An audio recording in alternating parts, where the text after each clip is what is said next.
Je pense, Monsieur le Président, qu'aujourd'hui et demain, nous allons annoncer que nous allons faire passer nos investissements aux États-Unis de 600 milliards de dollars à près de 1000 milliards. Très bien. J'aime beaucoup ça. Fanfare de la marine, cavaliers, parade aérienne. Dès son arrivée à la Maison-Blanche, le prince héritier d'Arabie Saoudite, Mohammed Ben Salman, a bénéficié d'un accueil d'exception.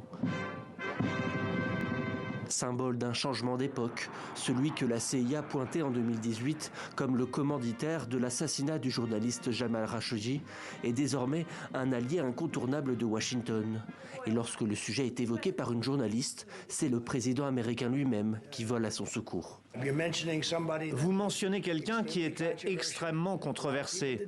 Beaucoup de gens n'appréciaient pas cet homme dont vous parlez, que vous l'aimiez ou non. Des choses se sont produites, mais il n'était au courant de rien. Et nous pouvons en rester là. Vous n'avez pas à embarrasser nos invités en posant une question de ce genre. Dans un Moyen-Orient fracturé, l'Arabie Saoudite semble incarner le modèle idéal aux yeux de l'administration Trump. Stabilité politique, pouvoir autoritaire, richesse pétrolière et investissement massif. À plusieurs reprises, Donald Trump a d'ailleurs insisté lourdement pour que Mohammed Ben Salman rehausse les engagements financiers saoudiens sur le territoire américain.